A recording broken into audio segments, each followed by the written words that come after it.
Diyos ko guys, ang lala ng pump ko ngayon. Kung last time dito lang, ngayon umabot na din.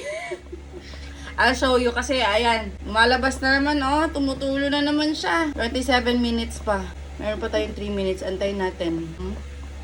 27 minutes. Uy, sa mga nagtatanong pala kung ano yung food ng pump ginagamit ko, basta yung kulay blue. 'Di ba meron yung green at saka red? Yung kulay blue sa akin. Okay, tapos na. Let's pour it. Pour. Tignan nyo guys ha. 'Di ba last time, hanggang dito yon. Tingnan nyo naman oh, itatayo ko. Oh, lumagpas na siya sa butas ng pump ko. Anyways, let's pour it. Yay! Ayan. Etong bottle na to is 10 ounce to. Pero lumalagpas to. Hala, there's a bubbles! Meron pa. Every drop count kasi ako guys eh. Ayan, papalabas ko muna. Okay. Kasi nasa loob ng daanan ng pump. Then the second one. Okay. Oy! Wala! Baka hindi pumasok nips ko. Wala ulit. Eto nakalaban ko ngayon. Wala siya, 'di ba? Walang laman. Kasi parang same sa inverted din eh. Parang pumipikot siya eh. Kailangan, oh my god, palobat pa naman. Kailangan pasok talaga siya.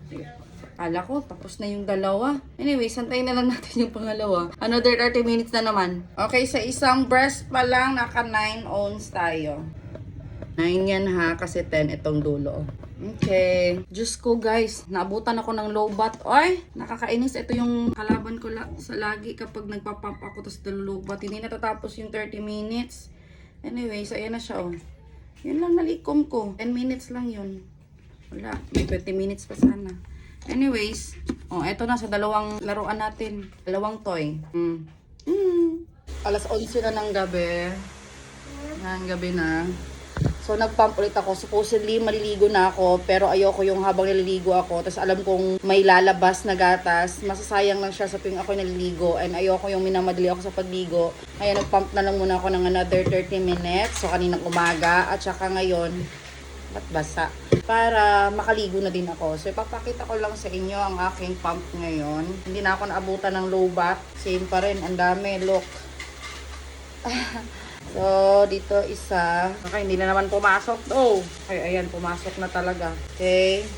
Tada! So, eto is 5 ounce. Eto, lagpas. So, after ko maligo, magpapak na naman tayo ng milk. And guys, tingnan nyo, ang bilis dumede ni Jem. Diba, ito kanina yung pinaglagyan natin. At saka nagamit yung 4 na ganito. So, yung dalawa, 3 andon. Ito na bakante na ulit. O, diba, ganun siya sa kabilis. Tapos, ang pinapak ko lang guys, again, yung excess lang, ha? Hindi ako nagpapak ng kusa para sabihin madami. Hindi kasi, diba, maliit lang din yung lagayan ko, yung freezer ko. Kaya hindi ako nagpack ng madami. Unless, punong-puno na lahat ng mga lagayan. Wala ako mapaglagay. So, kailangan ko siya ipack at yun yung mga pinapamigay ko. So, eto na sila.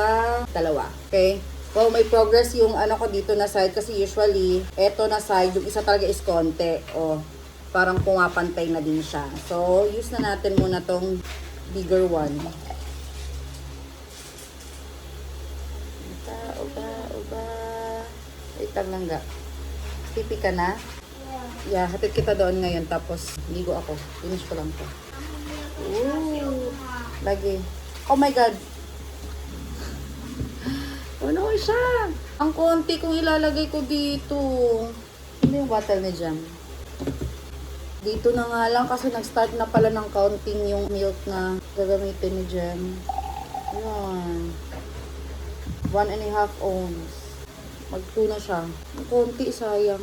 Anyways, nililigo muna ako and then magpapack na naman tayo later.